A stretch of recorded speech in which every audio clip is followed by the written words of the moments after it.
Le Bluetooth est littéralement impossible à distinguer de la magie. Tu donnes un iPhone 13 et des AirPods à un enfant victorien et regarde-le se faire brûler sur le bûcher juste pour avoir tenu ses trucs. Genre, on est littéralement là, sur un gros caillou avec des bâtons et de l'eau, et on a réussi à créer un Bluetooth à partir de ça.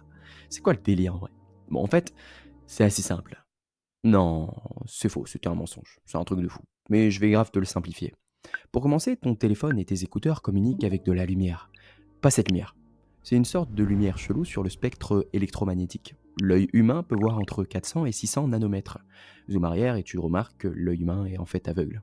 La lumière que le Bluetooth utilise est par ici, spécifiquement entre 121 et 124. Non seulement cette lumière est invisible à l'œil humain, mais ces ondes sont tellement longues qu'elles peuvent traverser les murs. Cool. Mais alors comment la lumière me permet-elle d'écouter du Aya Nakamura? Les 1 et les 0.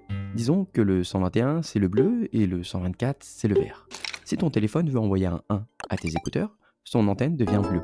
L'antenne des écouteurs voit ça et dit au microprocesseur dans les écouteurs Hey! Et le microprocesseur écrit un 1. Ça arrive environ 1 million de fois par seconde. Ok, donc maintenant on sait comment communiquer, mais ça soulève environ 1 million de problèmes. Par exemple, si mon pote est à côté de moi, en train d'écouter Maître Gims pendant que moi je savoure les chansons de Aya Nakamura comme un vrai bonhomme, comment mes écouteurs savent qu'ils doivent ignorer Maître Gims et jouer uniquement Aya? Bon, ce problème a plusieurs solutions. D'abord, c'est pas juste du bleu et du vert. Il y a 79 sections ou canaux distincts dans la plage entre le bleu et le vert. Chaque canal a sa propre longueur d'onde spécifique pour le 1 et le 0.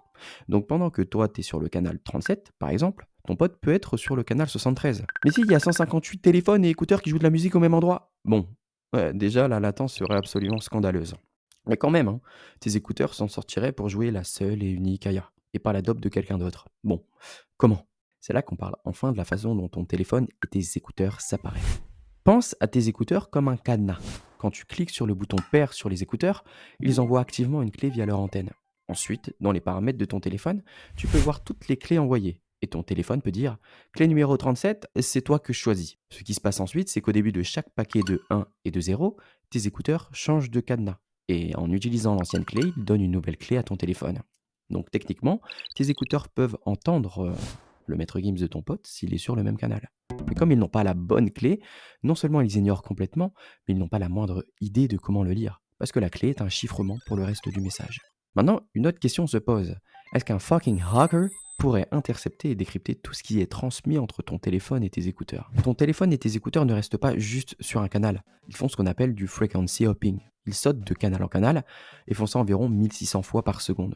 Donc un hacker pourrait peut-être écouter pendant une minuscule fraction de seconde, mais ensuite tu changes de canal et il n'y aurait plus aucun moyen de savoir où t'es allé. Mais alors, comment ton téléphone et tes écouteurs savent quel canal utiliser ensuite? Eh bien, quand ton téléphone se connecte pour la première fois et dit clé numéro 2, je te choisis, dans ce message, il choisit une séquence et envoie cette info cryptée à tes écouteurs avant même que le son ne commence. Et c'est de cette façon que ton téléphone et tes écouteurs sont les seuls à savoir sur quel canal ils vont aller ensuite. Donc ouais, c'est pas trop compliqué. Maintenant, tu devrais être capable de prendre des bâtons, des cailloux et de l'eau et de créer ton Bluetooth. De rien. Par contre, ça va juste te coûter un abonnement. Au fait, c'est une traduction de l'auteur Viss que je kiffe. Et j'ai aussi rajouté ma couche personnelle et visuelle pour faire mieux comprendre au français. Si vous voulez voir l'auteur original, n'hésite pas. Et allez checker ma dernière vidéo, vous allez surkiffer, surtout si vous aimez Black Mirror. J'en dis pas plus.